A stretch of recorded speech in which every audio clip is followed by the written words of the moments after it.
Bonjour André, merci de nous accueillir à l'Observatoire de Namur, une expérience géniale qu'on aime les étoiles. Donc tu es astrophysicien, professeur à l'université, spécialiste du voyage interstellaire et de la relativité. En 2 mots, tu nous expliques ça? Alors, c'est un des derniers sujets de recherche sur lesquels je bosse, le voyage interstellaire, parce que c'est un sujet qui fait rêver, etc., et avec lequel on peut faire de la vraie bonne science.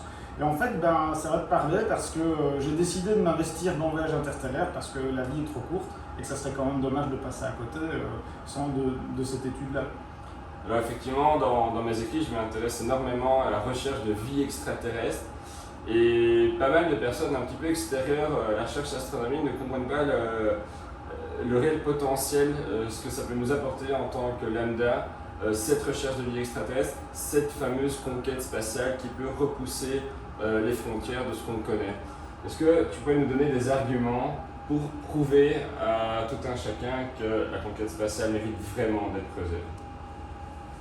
Alors, l'espace en fait est vraiment dans tout. Ce qu'il faut d'abord bien voir, c'est que l'exploration de l'espace, ça a d'abord été des retombées sur la vie quotidienne et sur la technologie, pas uniquement que des retombées militaires ni politiques, vraiment des retombées très concrètes, et notre vie serait complètement différente sans le spatial.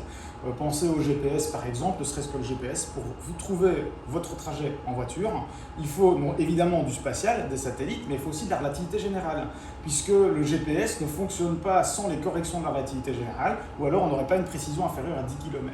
Alors le spatial, il est vraiment crucial pour la technologie, pour la vue, etc. Mais pour l'exploration à long terme, voilà, tous les rêveurs du spatial vont te dire que, comme Tsiolkovsky le disait, la Terre n'est qu'un berceau et que l'humanité ne restera peut-être pas toujours dans son berceau, etc. On est nettement appelé vers l'exploration de l'espace. Personne ne sait dire pourquoi, on est véritablement appelé. C'est pour ça que c'est un succès très fort comme thème populaire, le voyage interstellaire. Mais aussi, toute cette exploration de la vie extraterrestre, etc., c'est un thème extrêmement fort depuis une trentaine d'années. Ça peut probablement bouleverser notre perception de la vie.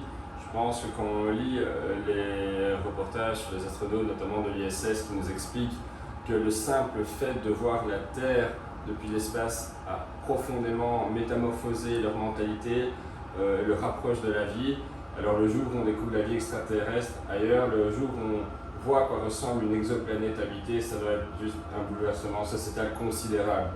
Mais ça va être quand tu regardes l'histoire de la pensée humaine, il y a eu plusieurs révolutions. La prochaine, clairement, je vais te donner quelques exemples, mais la prochaine, clairement, ça sera la découverte de vie extraterrestre ou d'intelligence extraterrestre.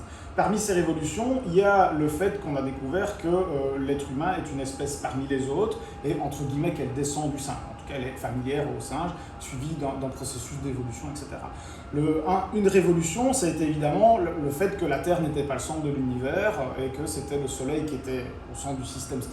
Et puis on a découvert la galaxie, on a découvert l'ampleur de la galaxie et puis les innombrables galaxies dans l'univers.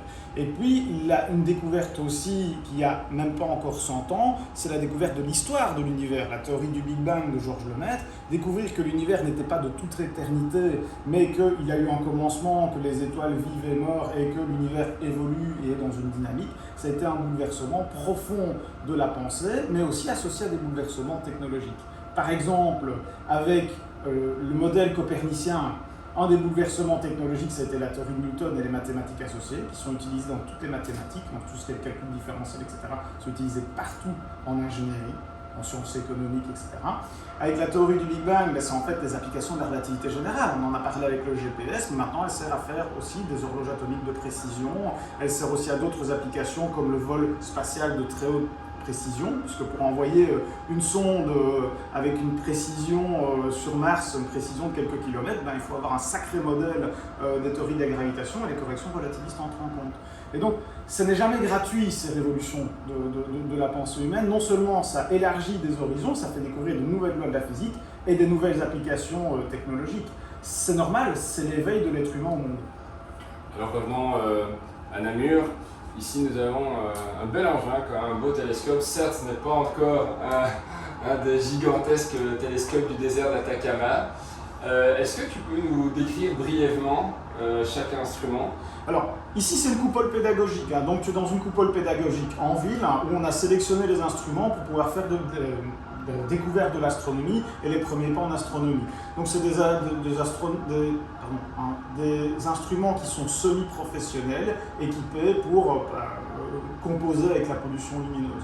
Et donc par exemple celui qui est ouvert, c'est un télescope qui va nous servir tout à l'heure à faire du ciel profond. On va aller voir des galaxies, des nébuleuses du ciel profond en faisant passer la lumière à travers les fils de la caméra et pouvoir aller comme ça voir la nébuleuse malgré le ciel de la ville.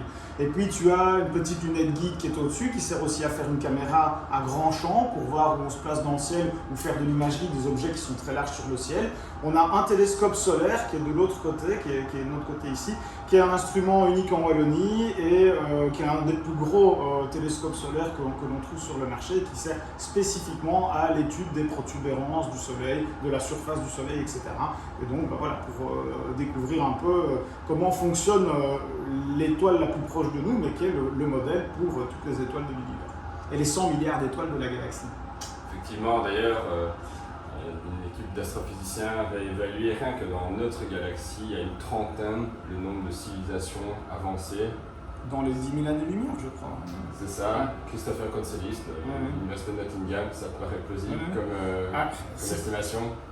Alors, moi je pense que c'est une estimation, c'est toujours quelque chose qui est risqué. Si tu prends l'exemple des exoplanètes il y a une trentaine d'années d'ici, personne n'y croyait, il n'y avait que quelques-uns qui y croyaient, etc. On pensait bien à les découvrir, mais on portait la découverte à plusieurs décennies en avant.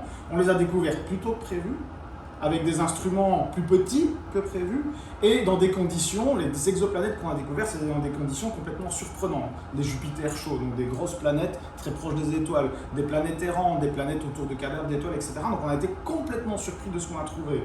Tous les systèmes trappistes qui sont des planètes autour de naines rouges, on ne s'attendait pas non plus à trouver de tels systèmes planétaires autour. Donc très honnêtement, on peut faire ces estimations-là et elles sont intellectuellement intéressantes. Mais moi, je suis vraiment partisan de l'adage qui est que l'univers est non seulement plus étrange qu'on l'imagine, il est surtout plus étrange qu'on ne peut l'imaginer. L'univers est surprenant et je crois qu'on va être surpris.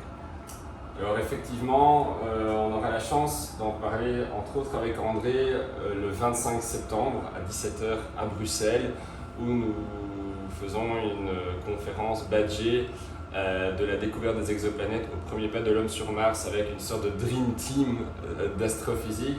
Ce sera en présence de Michael Gillon de l'Institut d'astrophysique de Liège, prix Francky 2021, le plus haut prix scientifique qu'on peut recevoir en Belgique, qui est notamment l'auteur de la découverte de TRAPPIST-1.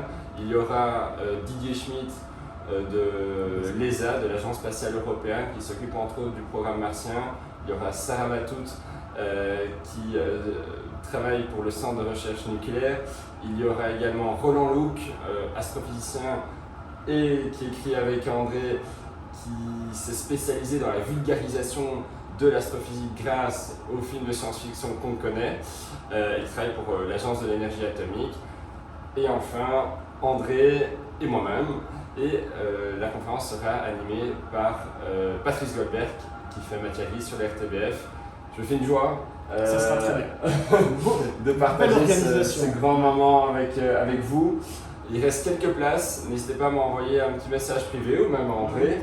Je pense qu'on va aller très loin lors de cette conférence-là parce que c'est vraiment de très bons orateurs. Je me réjouis de rencontrer, même à titre personnel, il y a des gens que je vais rencontrer pour la première fois là-bas, ça va vraiment être très très bien. Ça va être du high level comme on dit. Rendez-vous est pris et comme il disait Spock, longue vie et prospérité.